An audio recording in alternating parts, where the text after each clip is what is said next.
Hello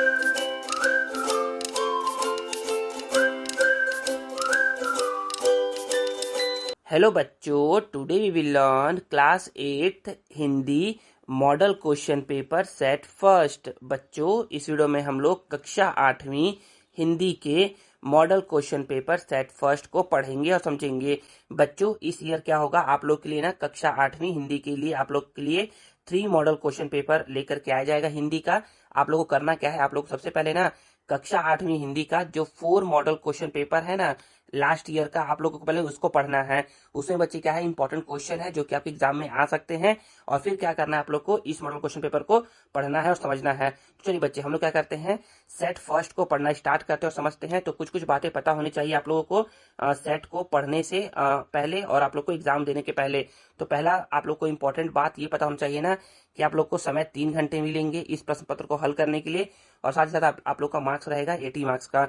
और कुछ कुछ निर्देश दिए गए हैं। फर्स्ट निर्देश ये है कि सभी प्रश्नों को हल करना क्या है, अनिवार्य है। सेकेंड निर्देश ये है कि प्रश्न क्रमांक 1 आपका वस्तुनिष्ठ प्रश्न है, मतलब कि मल्टीपल चॉइस क्वेश्चन है। इसमें आपके 10 MCQs रहेंगे और 5 आपके फिल इन द ब्लैंक्स रहेंगे। तो टोटल आप लोग को 10 + 5 15 मार्क्स आप लोग को सॉल्व करने के लिए मिलेगा, क्योंकि बच्चे हर प्रश्न क्या है, 1-1 मार्क्स का है।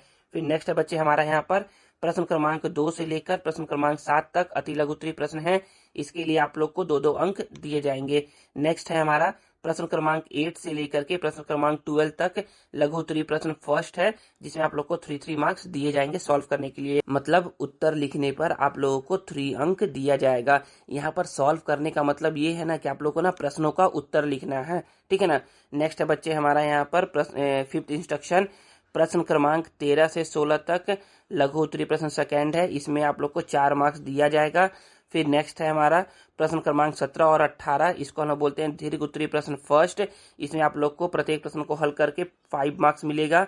फिर नेक्स्ट है हमारा 19 और 20 है, इसको हम बोलते हैं दीर्घ उत्तरीय प्रश्न सेकेंड। इसमें आप लोग को हल करने पर या फिर उत्तर लिखने पर आप लोग को मिलेगा बच्चे 6 अंक, ठीक है ना। तो ये सारे हो गए इंपॉर्टेंट निर्देश।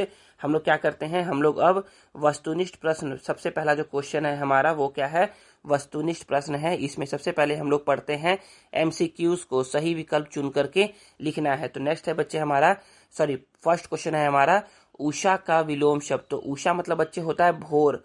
उषा मतलब होता है भोर का समय या फिर प्रकाश होता है, ठीक है ना। तो भोर का उल्टा क्या होता है, तो दिन नहीं होता है, क्योंकि दिन का उल्टा रात होता है। तो भोर का क्या होता है, निशा होता है। क्या होता है बच्चे, निशा होता है ना। तो आप बोल सकते हो कि उषा का विलोम शब्द निशा हो जाएगा। नेक्स्ट है बच्चे हमारा विशेषण शब्द की पहचान कीजिए। विशेषण शब्द वे शब्द को बोलते हैं जो किसी शब्दों की विशेषता बताते हैं, संज्ञा शब्दों की विशेषता बताते हैं। तो जैसे कि है सुंदर, सुंदर फूल है। तो यहाँ पर ना फूल जो है ना वो संज्ञा है, फूल जो है वो संज्ञा है। तो संज्ञा की विशेषता बता रहा है ये सुंदर, ये बता रहा है सुंदर। तो सुंदर क्या है, विशेषण है। तो वैसे ही यहाँ पर जब पढ़ोगे सुधीर तो संज्ञा है, तो इसकी कोई विशेषता तो बता नहीं रहा है। सुमेश संज्ञा है, विशेषता नहीं बताया जा रहा है। उसने सर्वनाम है, विशेषता नहीं बताया जा रहा है। लेकिन यहाँ पर क्या है, मधुर है। जैसे बोल सकते हो कि मधुर आवाज, मधुर आवाज। तो आवाज की विशेषता कौन बता रहा है, मधुर बता रहा है। तो मधुर क्या है बच्चे, आपका विशेषण है, ठीक है ना। तो याद रखना है। तो ये मधुर तो हो जाएगा विशेषण, और जिसकी विशेषता बताई जाती है ना उसको बोलते हैं विशेष्य। क्या बोलते हैं, विशेष्य बोलते हैं। आपसे पूछ सकता है आपके आने वाले एग्जाम में। फिर नेक्स्ट बच्चे हमारा है यहाँ पर शरीर का समानार्थी, मतलब कि पर्यायवाची सब समान अर्थ। तो शरीर का मतलब होता है तन, तन या फिर काया, काया भी बोलते हैं शरीर को। फिर नेक्स्ट है हमारा प्रश्न क्रमांक चौथा में बोला जा रहा है कि बहुवचन शब्द चुनकर लिखना है। तो मैं मतलब एक लोग, मेरा मतलब एक लोग, हम मतलब group of student, group of student या फिर ग्रुप ऑफ पीपल। तो ये है बच्चे। और गांव क्या है, गांव तो एक ही का है। तो यहाँ पर हम क्या हो जाएगा, आपका बहुवचन शब्द हो जाएगा। नेक्स्ट है दीदी की डायरी किसने पढ़ी। तो दीदी की डायरी संजू ने पढ़ी। किसने पढ़ी, संजू ने पढ़ी। आप लोगों ने पढ़ा होगा ये पाठ को। नेक्स्ट है रहने दो अचल, अगले स्टेशन पर लेंगे, यह किसने कहा। तो यह पिताजी ने अचल से कहता है, मतलब कि पिताजी अचल से कहते हैं कि पानी मत भरो, अगले स्टेशन पर पानी भर लेंगे क्योंकि ट्रेन छूटने वाला है। फिर नेक्स्ट है बच्चे हमारा यहाँ पर अनिवार्य का विलोम शब्द। तो अनिवार्य मतलब होता है जरूरी, अनिवार्य मतलब होता है जरूरी, तो जरूरी का विलोम शब्द क्या हो जाएगा, तो जरूरी का विलोम शब्द हो जाएगा बच्चे वैकल्पिक। क्या हो जाएगा, वैकल्पिक, ऑप्शनल। इसका मतलब होता है ऑप्शनल होता है। नेक्स्ट है बच्चे हमारा यहाँ पर विजय बेला है, तो विजय बेला एक एकांकी है, एक एकांकी है, मतलब कि एक घटना को दिखाया गया है, तो विजय बेला एक एकांकी है। फिर नेक्स्ट है बच्चे यहाँ पर प्रश्न क्रमांक 9वां, यहाँ पे बोला जा रहा है कि लेखक चोर नहीं था, इस बात का विश्वास दिलाने के लिए उसने अपना परिचय पत्र दिखाया, परिचय पत्र दिखाया। नेक्स्ट है दैहार क्या है, तो दैहार किन्नरों का आश्रम होता है जहां वे नृत्य और कला में पारंगत होते हैं, अपने गुरुओं से ज्ञान लेते हैं। फिर नेक्स्ट है हमारा यहाँ पर इसका आंसर दिया गया है, आप इसका आंसर देख सकते हो। फिर यहाँ पर हमारा है रिक्त स्थानों की पूर्ति कीजिए, तो पहला क्वेश्चन है बिना कृष्ण की मोहरी सूरत को देखकर डैश नहीं होती है, तो आंखें तृप्त नहीं होती है, आंखें तृप्त नहीं होती है, मतलब कि आंखों को सुकून नहीं मिलता है। नेक्स्ट है यहाँ पर कि यह बात सही है कि सत्य वचन डैश कड़वा होता है, तो सत्य वचन क्या होता है बच्चे, कभी कभी कड़वा होता है, सत्य वचन क्या होता है, कभी कभी कड़वा होता है। लेकिन सत्य वचन को हमें बोलना चाहिए, भले ही किसी को कड़वा लगे, लेकिन ऐसे अवसर पर बोलना चाहिए ना कि बात बोल भी दी जाए और किसी को कड़वाहट भी न लगे, तो आप ऐसा बोलोगे कि यहाँ पर कभी कभी आप बोलोगे। फिर आशा का विलोम शब्द डैश होता है, तो आशा का निराशा, आशा का निराशा। नेक्स्ट है विजय का विलोम शब्द, तो विजय का पराजय, विजय का पराजय। पैदल चलते समय सड़क के डैश ओर चलना चाहिए, तो डैश ओर चलना चाहिए, तो बाईं ओर हमेशा चलना चाहिए, ठीक है ना, ये याद रखिए। नेक्स्ट है बच्चे हमारा यहाँ पर अति लघु उत्तरी प्रश्न है, इसके लिए आप लोग को 2-2 मार्क्स मिलेंगे। हमारा क्वेश्चन नंबर फर्स्ट खत्म हो गया है, वैकल्पिक प्रश्न। नेक्स्ट है हमारा यहाँ पर प्रश्न क्रमांक 2, कविता में प्राण प्राण गा उठे कहने का क्या आशय है, तो कविता में प्राण, कवि के प्राण प्राण गा उठे कहने का आशय यह है कि भारत अब स्वतंत्र हो चुका है तथा गुलामी रूपी अंधकार हट चुका है, भारत अब स्वतंत्र हो चुका है तथा गुलामी रूपी अंधकार हट चुका है, ये आप बोलोगे। नेक्स्ट है हमारा यहाँ पर प्रश्न क्रमांक 3, इसमें बोला जा रहा है कि इब्राहिम गारदी कौन था, इब्राहिम गारदी कौन था, तो इब्राहिम गारदी मराठों का सेनापति था, ठीक है। नेक्स्ट है उसने किस युद्ध में भाग लिया था, तो उसने पानीपत के युद्ध में भाग लिया था, तो और पानीपत का युद्ध कब हुआ था, तो पानीपत का युद्ध हुआ था सन 1761 में, सन 1761 में हुआ था। नेक्स्ट है हमारा यहाँ पर प्रश्न क्रमांक 4, संजू की दीदी ने पिकनिक में क्या क्या कर्तव्य दिखाए, तो बोलोगे कि संजू की दीदी ने पिकनिक में निम्न कर्तव्य दिखाए। पहला, जिसने जो फल मांगी उसे उसी फल की खुशबू सूंघा दी, पहला। दूसरा, जिसने जो मिठाई मांगी उसे वही चखा दी, ये 2 पॉइंट हो जाएगा, 2 नंबर के लिए काफी है। फिर नेक्स्ट है बच्चे हमारा यहाँ पर कुंवर सिंह विश्वनाथ सिंह पर क्यों नाराज हुए, तो महाराज कुंवर सिंह विश्वनाथ सिंह पर इसलिए नाराज हुए क्योंकि विश्वनाथ सिंह महाराज कुंवर सिंह को घायल समझकर उनके भाई अमर सिंह द्वारा भेजी गई चिट्ठी को नहीं पढ़ता है, यहाँ पढ़ता है लिखाया है, पढ़ता होगा, ठीक है ना, नहीं पढ़ता है, ये आप आंसर बोलोगे। नेक्स्ट है बच्चे हमारा यहाँ पर कि सॉरी यहाँ समझिएगा कि हिरोशिमा और नागासाकी नामक स्थान कहाँ पर स्थित है, तो ये दोनों क्या है, शहर है, किसके शहर है, जापान के शहर है, तो हिरोशिमा और नागासाकी नामक स्थान जापान में स्थित है। नेक्स्ट है बच्चे हमारा यहाँ पर प्रश्न 7वां है, प्रश्न 7वां में बोला जा रहा है कि ज्योतिबा फुले कौन थे, तो ज्योतिबा फुले सावित्रीबाई फुले के पति थे, तो ज्योतिबा फुले सावित्रीबाई फुले के पति थे। अब नेक्स्ट है सावित्रीबाई से उनके विचार किस तरह मिलते थे, तो सावित्रीबाई फुले और ज्योतिबा फुले दोनों ही समाज सुधारक थे, अर्थात समाज के उत्थान के लिए काम किया करते थे। दोनों ने समाज में व्याप्त बुराइयों को मिटाने के लिए बहुत सारे महत्वपूर्ण कार्य किए थे, मिटाने के लिए बहुत कार्य किए, आप ये लिख सकते हो। नेक्स्ट है हमारा यहाँ पर क्या हो गया, लघु उत्तरी प्रश्न खत्म हो गया है, मतलब कि 2 नंबर का प्रश्न क्या हो गया, खत्म हो गया है। नेक्स्ट वाला पढ़ते हैं 3 नंबर वाले प्रश्न, तो इसमें पहला है लघु उत्तरी प्रश्न फर्स्ट, तो प्रश्न 8वां बोला जा रहा है कि सुधीर के व्यवहार और व्यक्तित्व में कैसे परिवर्तन आया, तो बोलोगे ना कि सुधीर के व्यवहार और व्यक्तित्व में परिवर्तन श्रीकांत के कारण आया। श्रीकांत ने कक्षा के सभी साथियों से कहा कि हमें सुधीर में जिम्मेदारी की भावना पैदा करनी होगी जिससे उसमें आत्मविश्वास जागेगा, और अंत में ऐसा ही हुआ, अंत में ऐसा ही हुआ, सबके प्रेम और विश्वास से सुधीर का व्यक्तित्व और व्यवहार परिवर्तन हो गया। ठीक है ना, आप ये आंसर बोलोगे। फिर नेक्स्ट है बच्चे हमारा यहाँ पर, देखिए बच्चे यहाँ पर क्या है ना, यहाँ पर ना छत्तीसगढ़ी प्रश्न है, मुझे छत्तीसगढ़ी आती नहीं है, अगर गलती हो जाए तो माफ करिएगा। तो यहाँ पर बोला जा रहा है प्रश्न 9वां, माढ़े पानी ह नई गावय खलबल खलबल गाना, इखर का मतलब है। मतलब कि माढ़े पानी मतलब होता है रुका हुआ पानी या ठहरा हुआ पानी, नहीं गावय मतलब होता है नहीं गाता है, नहीं गाता है, खलबल खलबल गाना मतलब कि कलकल का गीत नहीं गाता है। इसका क्या अर्थ है, इसका क्या अर्थ है, तो आप इसका छत्तीसगढ़ी में आंसर याद कर सकते हो। एक बार मैं पढ़ देता हूँ, तो बोलोगे कि माढ़े पानी ह नई गावय खलबल खलबल गाना, एकर अर्थ है कि बंधाए मनखे ह अपन मन के कोनो काम नहीं कर सके। मतलब कि जो बंधा हुआ मनुष्य होता है ना, वो अपने मन का कोई भी काम नहीं कर सकता है, काबर कि वो आजाद नहीं है, क्योंकि वो आजाद नहीं रहता है।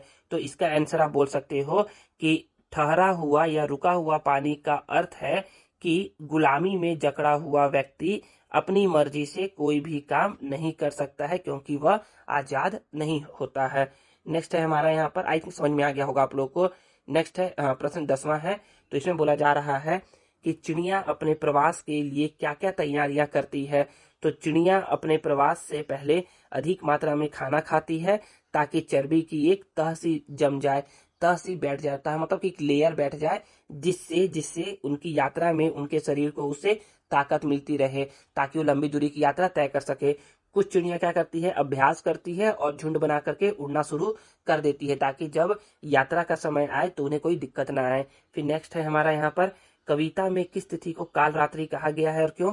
तो कविता में 6 अगस्त सन 1945 को कालरात्रि कहा गया है, क्योंकि इसी तिथि को अमेरिकी वायुसेना ने जापान के हिरोशिमा पर परमाणु बम लिटिल बॉय गिराया था, तथा 3 दिन के बाद नागासाकी शहर पर परमाणु बम गिराया था। देखिए, हिरोशिमा पर जो परमाणु बम गिरा था उसका नाम था लिटिल बॉय, क्या था, लिटिल बॉय था। और नागासाकी शहर पर जो परमाणु बम गिराया गया था उसका था फैट मैन, क्या था, फैट मैन नाम था। ठीक है ना, याद रखेंगे। अब नेक्स्ट है हमारा यहाँ पर, देखिएगा यहाँ पर प्रश्न 12वां, प्रश्न 12वां में बोला जा रहा है कि सावित्री बाई में बचपन से ही कौन कौन से गुण विद्यमान थे।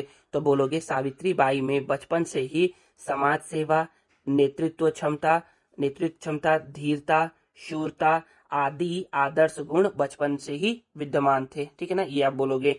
नेक्स्ट है हमारा लघु उत्तरीय प्रश्न। लघु उत्तरीय प्रश्न में सेकंड है हमारा।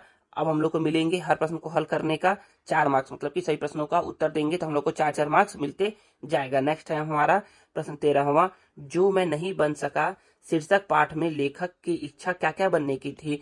तो जो मैं नहीं बन सका शीर्षक पाठ में लेखक की इच्छा पेंटर, गेटकीपर, हेडमास्टर, चपरासी, पहलवान, जादूगर और इसके अलावा बस ड्राइवर, हलवाई, दर्जी, सड़क कूटने वाले इंजन का इंचार्ज, थानेदार, नौटंकी का डांसर, सर्कस का जोकर, आइसक्रीम बेचने वाला आदि आदि बनने की इच्छा थी, और अंत में वे क्या बन गए थे, लेखक बन गए थे। नेक्स्ट हमारा यहाँ पर समझिएगा प्रश्न क्रमांक 14 है। तो इसमें बोला जा रहा है कि हेडमास्टर से मिलने से पूर्व और उसके बाद में लेखक के मनोभाव में क्या परिवर्तन हुआ।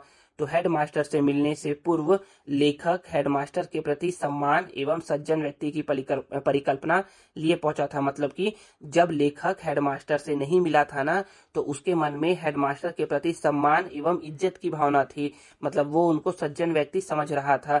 देखिए, वो थे सज्जन व्यक्ति ही, लेकिन उनके गांव में क्या था, बहुत ज्यादा चोरी हो रहा था, इसलिए वे डर गए थे कि ये आदमी कौन आ गया इतनी रात में। ठीक है ना, फिर आगे बढ़ा जा रहा है। तो ये तो उनके मन में क्या थी, परिकल्पना थी, किंतु उनसे मिलने के बाद उनके व्यवहार में जो रूखापन एवं निर्दयता का भाव देखा तो लेखक का अभिमान टूट गया, मतलब समाप्त हो गया, और मन में क्रोध का भाव उत्पन्न हुआ। ठीक है, समझ में आ गया ना। तो पहले लेखक हेडमास्टर से मिला, उसके पहले मन में ये बात को लिए हुए चल रहा था, और जब मिल लिया उसके बाद ये समझ में आया कि अच्छा, हेडमास्टर तो बहुत ही रूखेपन वाले हैं और निर्दयी है। वैसे ये थे नहीं, ये वो बहुत ही क्या थे, सज्जन व्यक्ति थे। ठीक है ना। नेक्स्ट हम लोग बोलेंगे यहाँ पर प्रश्न क्रमांक 15वां कि राम के वनवास के प्रसंग में किन्नरों के बारे में किस कथा का वर्णन मिलता है। तो राम के वनगमन के समय जब सभी नगरवासी सरयू नदी के तट पर राम को विदा करने आए थे, उस समय राम ने नर एवं नारी को वापस जाने को कहा एवं पुनः 14 वर्ष बाद इसी स्थान पर मिलने का आश्वासन दिया। परंतु जब श्री राम 14 वर्ष के बाद सरयू नदी के तट पर आते हैं तो किन्नरों को उसी स्थान पर बसा हुआ पाते हैं। पूछे जाने पर किन्नर उत्तर देते हैं कि प्रभु, आपने केवल नर एवं नारी को अयोध्या वापस जाने को कहा था, हमारे लिए तो आपका कोई आदेश ही नहीं था। इसलिए 14 वर्ष से हम सभी इसी सरयू नदी के तट पर आपका इंतजार कर रहे थे। नेक्स्ट हमारा प्रश्न क्रमांक 16वां है और ये लास्ट क्वेश्चन है लघुत्तरी का सेकंड का। फिर इसमें बोला जा रहा है ना, श्री लाल बहादुर शास्त्री जी ने शेर के माध्यम से अपनी पत्नी को क्या समझाने का प्रयास किया, स्पष्ट कीजिए। तो बोलोगे कि श्री लाल बहादुर शास्त्री जी ने समझाया कि सभी बातें ऐसी नहीं हो सकती जो दूसरों को प्रिय ही लगे। सत्य कभी कभी कड़वा होता है, कुछ बातें कहनी ही पड़ती है, किंतु ऐसे अवसर पर यह बात कहनी चाहिए कि बात भी कह दी जाए और दूसरे को बुरी भी ना लगे। ठीक है ना। तो यही क्या कर रहे थे, अपनी पत्नी को समझा रहे थे, क्योंकि उनके नौकर से क्या हो गया था, प्लेट टूट गया था। ठीक है ना। और बहुत सारा सामान गिराते रहते थे क्योंकि वो बूढ़े भी हो गए थे उनके नौकर। नेक्स्ट है हमारा यहाँ पर दीर्घ उत्तरी प्रश्न क्रमांक फर्स्ट है। तो दीर्घ उत्तरी प्रश्न क्रमांक फर्स्ट में हम लोग क्या करते हैं, पढ़ते हैं प्रश्न क्रमांक 17वां। निम्नलिखित प्रसंग का संदर्भ प्रसंग सहित व्याख्या कीजिए। तो आप लोग को ना सबसे पहले संदर्भ लिखना है। ठीक है ना, लिखना बताऊंगा। प्रसंग के लिए आप लोगों को 2 लाइन छोड़ देना है। फिर पहले अर्थ लिखना है। क्या लिखना है, पहले अर्थ लिखना है। और लास्ट में लिखते हैं विशेष। क्या लिखते हैं, विशेष लिखते हैं। तो सबसे पहले संदर्भ लिखेंगे। संदर्भ हम लोग तब लिख पाएंगे जब हम लोग इसको पूरा पढ़ेंगे। क्या करेंगे, पढ़ेंगे, पद्यांश को पूरा पढ़ेंगे कि ये किस पाठ से लिया गया है और उसके कवि कौन है, तब हम लोग जाकर के संदर्भ लिखेंगे। प्रसंग को हम लोग खाली छोड़ देंगे। क्या छोड़ देंगे, खाली छोड़ देंगे, ताकि और फिर उसके बाद क्या करेंगे, पहले अर्थ को लिखेंगे। क्या लिखेंगे, पहले अर्थ को लिखेंगे। और अर्थ को लिख करके हम लोग को समझ में आएगा ना किसमें किसके बारे में बात किया जा रहा है, और वही बात को हम लोग क्या करेंगे, इस प्रसंग में लिखेंगे 2 लाइन के अंदर। और लास्ट में हम लोग क्या करेंगे बच्चे, विशेष को लिखेंगे और समझेंगे। तो चलिए हम लोग क्या करते हैं, इसको पढ़ते हैं। पंकज कोश में भृग फसियो, कर तो अपने मन में मंसूबा, होइको प्रातः उगेंगे दिवाकर, जाऊंगा धाम पराग ले खूबा, बेनी सो बीच ही और भई नाही, काल को ध्यान न जान अजूबा, आए गबंद चबाए लियो, रहियो गए मन ही मन यो मंसूबा। तो ये बच्चे जब पढ़ोगे ना तो पता चलेगा ना कि ना ब्रज माधुरी पाठ से लिया गया है। तो यहाँ पर संदर्भ में बोलोगे कि प्रस्तुत पंक्तियां हमारे पाठ्य पुस्तक छत्तीसगढ़ भारती के ब्रज माधुरी नामक पाठ से लिया गया है। इसके कवि बेनी जी है। कौन है, इसके कवि बेनी जी है। अब प्रसंग के लिए फिर से क्या करना है बच्चे, 2 लाइन छोड़ देना है। पहले हम लोग अर्थ लिखते हैं, तो एक लाइन का मतलब समझते हैं। तो देखिए एक लाइन का मतलब समझते हैं। तो बोला जा रहा है ना कि पंकज कोश में भृग फसियो। तो पंकज मतलब होता है बच्चे कमल, कोश मतलब होता है पंखुड़ी, भृग मतलब होता है भौरा, और फसियो मतलब होता है फंस गया। तो देखिए बच्चे पहले पंक्ति का भावार्थ बोलेंगे ना कि पंकज कोश में भृग फसियो, तो बोलोगे कि कवि बेनी जी कहते हैं कि संध्या होते ही, शाम होते ही कमल की पंखुड़ियों के बीच क्या होता है बच्चे, भौरा फंस जाता है। आगे, कर तो अपने मन में मंसूबा, मंसूबा मतलब होता है मन में विचार करता है, और कमल की पंखुड़ियों के बीच में फंसा हुआ भौरा अपने मन में यह विचार करता है। क्या विचार करता है, आगे पढ़ते हैं। होइगो प्रातः उगेंगे दिवाकर, वो बोलता है ना भौरा कि जब प्रातः होगा ना और सूर्य क्या होगा, निकलेगा ना, जाऊंगा धाम परागले खूबा, मतलब कि जैसे ही सुबह होगा ना तो मैं क्या करूंगा, इस कमल की पंखुड़ियों के खुलते ही मैं क्या हो जाऊंगा, यहाँ से निकल करके अलग अलग फूलों के फूलों का मैं क्या करूंगा, रसपान करूंगा। तो देखिए इन 4 लाइन का मतलब आप बोलोगे ना, यहाँ पर बोलोगे कि कवि बेनी जी कहते हैं कि संध्या के समय कमल की पंखुड़ियों में भौरा बंद हो जाता है, और कमल की पंखुड़ियों में बंद भौरे के मन में यह विचार आता है ना कि जैसे ही सुबह होगा ना और सूर्य निकलेंगे ना, और कमल की पंखुड़ियों के खुलते ही मैं क्या हो जाऊंगा, यहाँ से निकल करके ना फूलों का रसपान करूंगा, फूलों का रसपान करूंगा। ठीक है ना। अब आगे है बेनी सो बीच ही और भई नाही। तो कवि बेनी जी कहते हैं ना कि इसी बीच में क्या हो जाती है बच्चे, एक और घटना हो जाती है। कवि बेनी जी कहते हैं कि इसी बीच में क्या हो जाती है बच्चे, एक और घटना हो जाती है। काल को ध्यान न जान अजूबा, और घटना ये होती है ना कि ना भौरे को ना काल का मतलब कि मृत्यु का ना पता नहीं रहता कि मृत्यु किसी भी क्षण आ सकती है।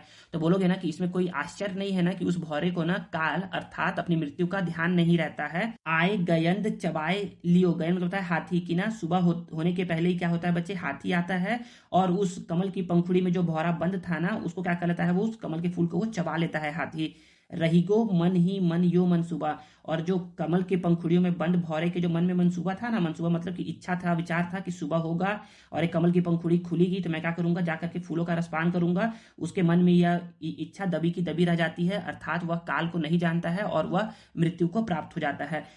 तो इस 4 लाइन का आप अर्थ बोलोगे ना कि कवि बेनी जी कहते हैं ना कि इसी बीच एक और घटना हो जाती है। इसमें कोई आश्चर्य की बात नहीं है ना कि उस भौरे को काल अर्थात अपनी मृत्यु का ध्यान ही नहीं रहता है।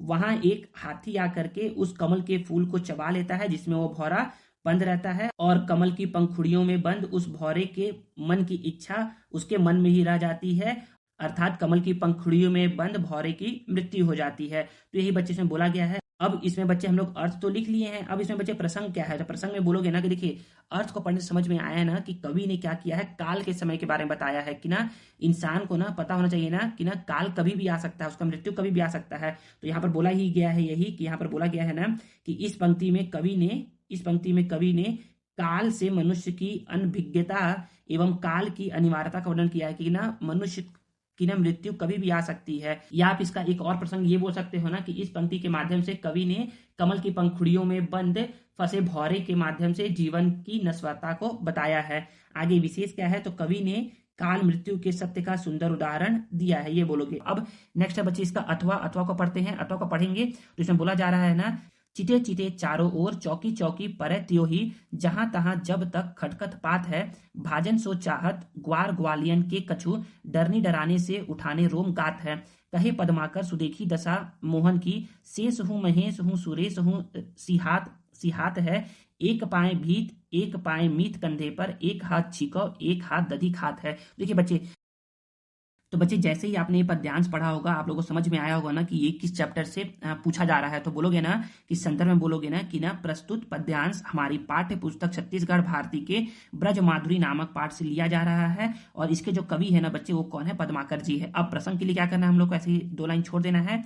अब डायरेक्ट हम लोग इसका अर्थ लिखते हैं या भावार्थ लिखते हैं, तो एक एक लाइन को पढ़ते हैं। तो देखिए बच्चे पहले लाइन को हम समझते हैं। यहाँ पर तो बोला जा रहा है कि चिते चिते चारों ओर चौकी चौकी परे त्यों ही, जहां तहां जब तक खटखट पात है। तो इसमें है चिते चिते, चिते चिते मतलब होता है चारों ओर या आहट लेते हुए, चौकी चौकी मतलब होता है चौक चौक कर आराम से, और खटखट का मतलब होता है बच्चे खड़कने की आवाज। तो इस पंक्ति में क्या बोला गया है, इन 2 पंक्तियों में, तो इसमें क्या है, इसमें कवि पद्माकर जी कहते हैं ना कि श्री कृष्ण क्या कर रहे हैं, अपने बाल सखाओं के साथ ग्वालिन के घर दही चुराने जा रहे हैं। अब इसी में बोलोगे ना, इसी में आगे बोलोगे कि श्री कृष्ण क्या कर रहे हैं, हर बात की आहट ले रहे हैं, हर बात की आहट लेते हुए क्या कर रहे हैं, सबसे बचते बचाते आराम से बाल सखाओं के साथ क्या करते हैं, ग्वालिन के घर जाते हैं। आगे है भाजन सो चाहत ग्वार ग्वालियन के कछु, डरनी डराने से उठाने रोम गात है। तो इसमें क्या लिखा है बच्चे, भाजन, भाजन मतलब होता है बच्चे भाग जाना, भाजन मतलब होता है बच्चे भाग जाना, और डरानी मतलब होता है बच्चे, डरानी मतलब होता है डर जाना, क्या होता है ना, डर डर हो जाना। और उठाने रोम गात का मतलब होता है ना शरीर डर के कारण क्या होता है, रोम रोम ना खड़ा हो जाता है, शरीर क्या होता है, रोमांचित हो जाता है। तो इन 2 लाइन का मतलब बोलोगे ना कि श्री कृष्ण को क्या है बच्चे, दही चुराते समय क्या है, ग्वालिन का डर है, और जब उनको किसी भी ग्वालिन के कुछ आने का आहट मिलता है ना, तो इससे क्या करते हैं, इस डर से क्या होता है, उनका रोम रोम खड़ा हो जाता है, या फिर उनका जो शरीर है ना बच्चे वो क्या होता है, रोमांचित हो जाता है। तो यहाँ पर आप बोल सकते हो कि इन समय उनको ग्वालिन का डर है, और इस डर के कारण क्या होता है, उनका रोम रोम रोमांचित हो जाता है, उनका शरीर क्या हो जाता है बच्चे, रोमांचित हो जाता है, और फिर वे क्या करते हैं, ग्वालिन के घर से भागने का सोचते हैं। तो देखिए बच्चे इन 4 लाइन का मतलब आपको मैं फिर से बता दूं एक बार। तो इसमें बोलोगे ना कि कवि पद्माकर जी कहते हैं कि श्री कृष्ण अपने बाल सखाओं के साथ ग्वालिन के घर दही चुराने जा रहे हैं, वे सबसे बचते छुपते छुपाते क्या होते हैं, ग्वालिन के घर जाते हैं। इस समय उनको ग्वालिन का क्या रहता है बच्चे, डर रहता है, और जब उनको ऐसा आहट मिलता है ना कि कोई ग्वालिन आ रहा है, तो उस डर से क्या होते हैं, उस डर के कारण उनका शरीर क्या हो जाता है बच्चे, रोमांचित हो जाता है, और फिर वे क्या करते हैं, वहां से भागने की सोचते हैं। ठीक है ना। आगे बोला जा रहा है, कहे पद्माकर सुदेखी दशा मोहन की। तो पद्माकर जी कहते हैं ना कि श्री कृष्ण की ऐसी दशा देख करके उनको आश्चर्यचकित होता है कि अरे श्री कृष्ण जो सभी के सर्व पालनहार है, वो क्या है, उनकी दशा भी कुछ ऐसी हो सकती है, जो किसी के डर के कारण क्या हो जा रहे हैं बच्चे, चौक जा रहे हैं। तो बोलते हैं कि शेष हूँ महेश हूँ सुरेश हूँ। शेष मतलब होता है शेषनाग, महेश मतलब होता है शंकर जी, और सुरेश मतलब होता है बच्चे इंद्र जी।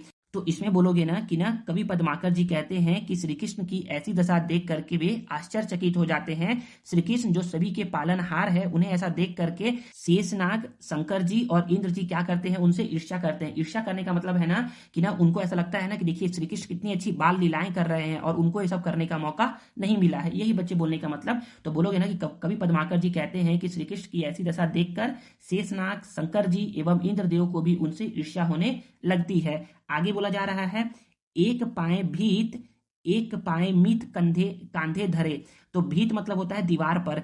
एक पांव को अपने उन्होंने दीवार पे रखा है और एक पांव को अपने सखा के कंधे पर रख करके, सखा के कंधे पर रख करके एक हाथ छीको। छीको क्या होता है? छीको ऐसा जगह होता है ना जहां पर क्या होता है बच्चे, दही को रखा जाता है ऊपर में टांग करके, ताकि चूहे बिल्ली आदियों से ये सब क्या हो बच्चे, दही को बचाया जा सके।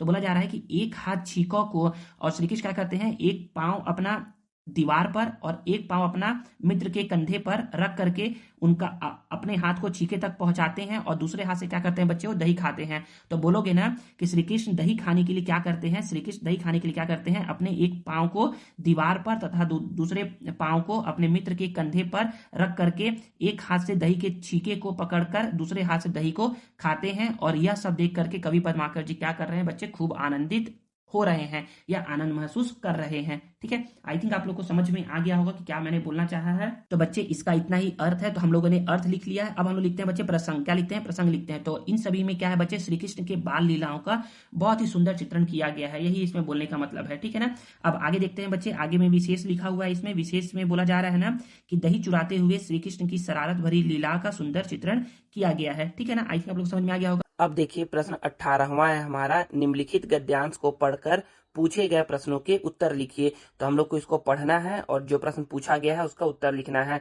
तो पढ़ते हैं हम लोग। तो बोला जा रहा है ना कि देखिए ऐसा ऐसा ऐसा होगा ना कि आप लोग को क्या होगा, एक बार में आंसर नहीं मिलेगा। तो कम से कम आप लोग को 2 से 3 बार पढ़ना है और एग्जाम में बातें कम करनी है, लिखना ज्यादा है हम लोगों को। तो बोला जा रहा है कि मनुष्य जीवन एक बहुत बड़ी उपलब्धि है। ईश्वर की कृपा से ही मनुष्य इस योनि में जन्म लेता है। मनुष्य को चाहिए कि वह इस जीवन को सफल बनाए। जैसे जीवन के लक्ष्य धर्म, अर्थ, काम और मोक्ष शास्त्र सम्मत है, परंतु फिर भी परोपकार करने में जो सफलता सन्निहित है वह अन्यत्र कहाँ। इसलिए यह कहा गया है कि महापुरुषों का कर्म परोपकार करना ही है। यही उनके महापुरुष का स्तर प्रदान करता है, या यही उनको महापुरुष का स्तर प्रदान करता है। तो हम लोग यहाँ पर पढ़ते हैं। पहला क्वेश्चन है, निम्नलिखित गद्यांश का उचित शीर्षक दीजिए। तो शीर्षक मतलब होता है कि इसका हेडिंग हम लोग क्या देंगे। तो हम लोग हेडिंग देंगे परोपकार का महत्व। क्या देंगे? परोपकार का महत्व। आप लोग इसको पढ़ोगे ना तो यहाँ पर ना परोपकार के बारे में बताया जा रहा है। देखोगे तो बहुत जगह परोपकार लिखा है। देखिए यहाँ पर लिखा है परोपकार, फिर यहाँ पर लिखा है परोपकार। तो हम लोग को क्या है इसमें, इसका शीर्षक क्या है, इसका शीर्षक इसका परोपकार है। नेक्स्ट है बच्चे कि मानव की बहुत बड़ी उपलब्धि क्या है। तो जब हम लोग देखेंगे तो समझ में आएगा कि मानव की बहुत बड़ी उपलब्धि यह है कि वह ईश्वर की कृपा से मनुष्य योनि में जन्म लेता है। तो मानव की सबसे बड़ी उपलब्धि यह है कि वह ईश्वर की कृपा से मनुष्य योनि में जन्म लेता है। ठीक है ना। फिर नेक्स्ट है हमारा यहाँ पर कि महापुरुषों का कर्म क्या करना है। तो महापुरुषों का कर्म यहाँ पर देखिए लिखाया है कि महापुरुषों का कर्म, ये देखिए यहाँ पर महापुरुषों का कर्म परोपकार करना है। परोपकार करना ही है नहीं, बस ऐसा लिखोगे कि महापुरुषों का कर्म परोपकार करना है, परोपकार करना है। नेक्स्ट है यहाँ पर कि जीवन के शास्त्र सम्मत लक्ष्य क्या है। तो जीवन के शास्त्र, ये लिखिए यहाँ पर, तो जीवन के शास्त्र सम्मत लक्ष्य धर्म, काम, मोक्ष और शास्त्र सम्मत है। तो आप लोग ये बोलोगे ना कि जीवन के लक्ष्य पूरा यहाँ से यहाँ तक लिख दोगे ऐसा करके। तो यही यहाँ पर लिखा भी होगा। ठीक है ना, यहाँ पर लिखा हुआ है। अब हम लोग को है अथवा में बोला जा रहा है कि या तो आप देखिएगा, या तो आप ये देखिए ये तो बोला जा रहा है कि या तो आप इसको हल करिएगा, मतलब इसका उत्तर दीजिएगा, या फिर इसका उत्तर दीजिएगा। दोनों में से किसी एक का दीजिएगा, दोनों को मत दीजिएगा। ठीक है ना। तो अथवा को हम लोग पढ़ते हैं। तो यहाँ पर बोला जा रहा है अथवा में कि देखिएगा, यहाँ पर समझिएगा कि निम्न गद्यांश को पढ़कर नीचे लिखे प्रश्नों के उत्तर लिखिए। तो पढ़ते हैं गद्यांश को और देखते हैं कि प्रश्नों के उत्तर क्या क्या पूछ रहा है हमसे। तो अनुशासन में रहकर छात्र माता पिता अपने गुरुजनों तथा बुजुर्गों से सम्यक मार्गदर्शन प्राप्त कर जीवन का मार्ग प्रशस्त कर सकता है। वह अपने विचारों और भावनाओं को परिमार्जित और परिष्कृत कर सकता है। अनुशासन से छात्र में कर्तव्यपरायणता, पर सेवा और देशभक्ति के उत्कृष्ट गुणों का विकास होता है। उसमें सामाजिकता और श्रेष्ठ नागरिकता के गुणों का विकास होता है। तो ये हमारा गद्यांश हो गया। अब गद्यांश का पहला क्वेश्चन क्या है हमारा कि इसका उचित शीर्षक देना है। देखो यहाँ पर बोला जा रहा है अनुशासन के बारे में, यहाँ पर अनुशासन के बारे में, तो यहाँ पर अनुशासन का महत्व बताया जा रहा है। नेक्स्ट है बच्चे हमारा यहाँ पर, ऐसा समझिएगा, हाँ बस काफी है। अब हम लोग देखते हैं यहाँ पर कि क्वेश्चन सेकेंड है, अनुशासन से छात्र में क्या परिवर्तन आता है। तो बोलोगे अनुशासन से छात्रों में कर्तव्यपरायणता, परसेवा और देशभक्ति के गुण आते हैं, या देशभक्ति के गुणों का विकास होता है, ये आप बोलोगे। नेक्स्ट है हमारा यहाँ पर, अनुशासन के लिए छात्र को क्या करना चाहिए। तो अनुशासन के लिए छात्र को, ये देखिए बोला जा रहा है कि अपने माता पिता, अपने गुरुजनों तथा बुजुर्गों के सम्यक मार्गदर्शन प्राप्त करना चाहिए और जीवन पथ पर आगे बढ़ना चाहिए, ये बोला गया है। अब नेक्स्ट है बच्चे हमारा यहाँ पर दीर्घ उत्तरी प्रश्न सेकंड है। इसमें क्वेश्चन नंबर मतलब कि प्रश्न क्रमांक 19वां बोल रहा है कि स्थानांतरण प्रमाण पत्र हेतु आवेदन पत्र लिखिए। तो यहाँ पर बोलोगे सेवा में, तो इतना दूर करके नहीं बोलोगे, यहाँ पर इसके जस्ट लाइन से बोलोगे, ऐसा करके बोलोगे। देखो जैसे मैं लिख के दे रहा हूँ, ऐसा करके बोलोगे सेवा में।